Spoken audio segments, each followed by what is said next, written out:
When we think about the Revolutionary War, we often think about rows of soldiers and rifles and bayonets, but there's a whole lot more going on. Let's talk about that in today's shave.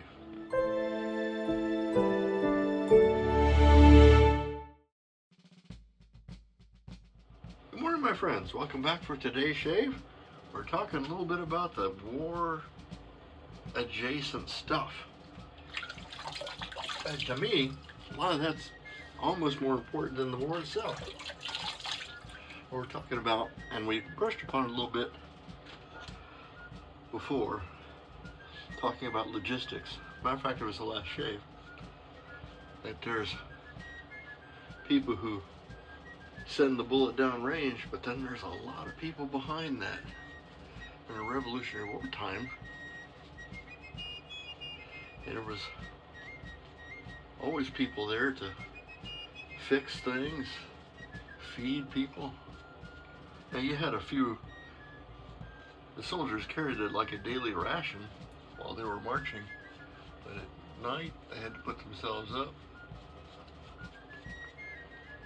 repair the damage to equipment, maybe fix their clothing, fix their shoes, weapons of course, resupply of ammunition.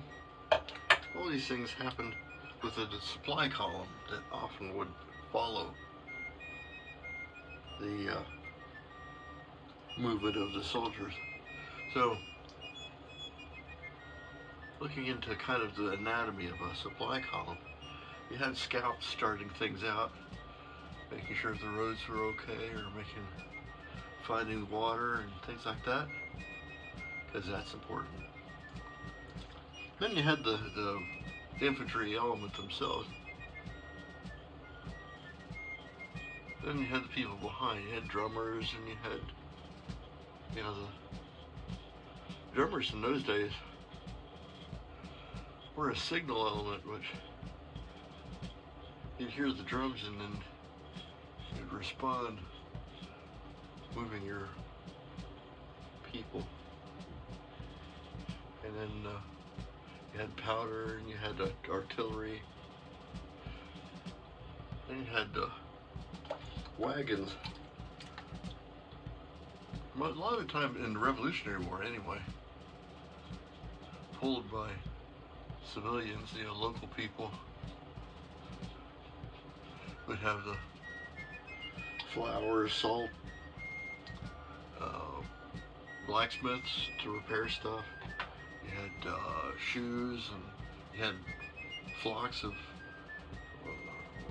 or groups of livestock, let's say. You had followers, people like family members following along, making sure that dear old dad was taken care of at the end of the day. And then you had wagons of browse for the livestock, hay and feed for the ones that didn't feed on the pasture nearby. If there wasn't anything, you had to carry stuff to feed the animals that were then butchered, and the crass people who took care of that.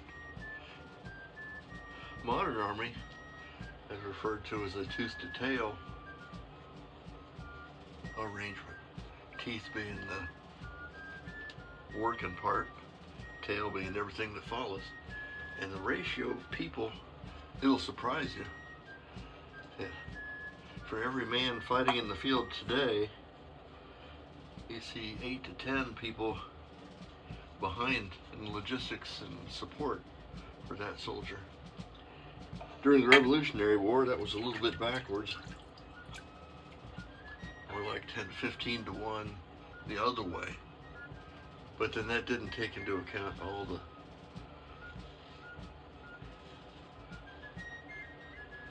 civilians and volunteer followers.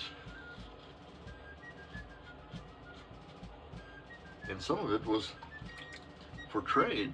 The blacksmiths, of course, they're tradespeople.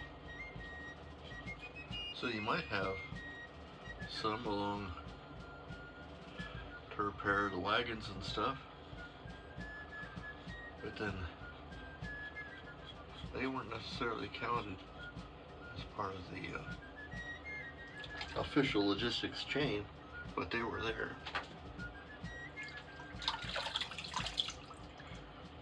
And there's a lot more to that than we have time to talk about, but a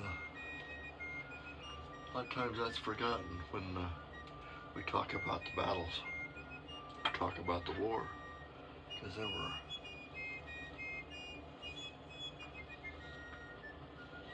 people that followed and kept it going. English had another problem. Their tooth and tail was exceptionally long. A lot of their stuff had to come from England because local people would be stealing their stuff or not letting it through. And these logistics really shapes a lot of what happens in the war. And in the end, help determine the outcome. What a shame.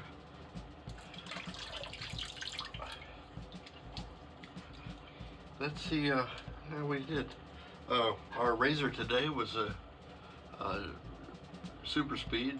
We're using a Wizamet blade in there. This is like the fourth shave on it. Our soap today is a CBL soap called Hombres. This is associated with Barber Dave, who has an exceptional channel. You guys ought to go see him. His barber shop is an older one, probably the first one in that series. Great soap.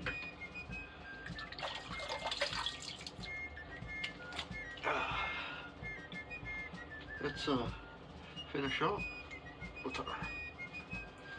There was no problem with what aftershave should I use here? I should have a matching aftershave to this. Maybe.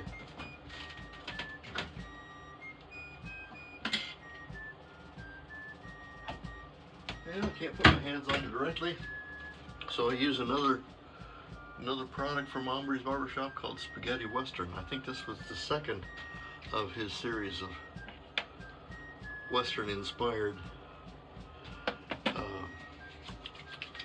soaps and fragrances. So, milk, it's got leather and smoke and all the good stuff in it. Great shave today, guys. Thank you for coming to see me. Please leave a like if you like this kind of program. Share it with people. I'm Major Rich. You find me at theshavingcotter.com. Subscribe if you're so inclined, and we'll see you next time. Bye-bye.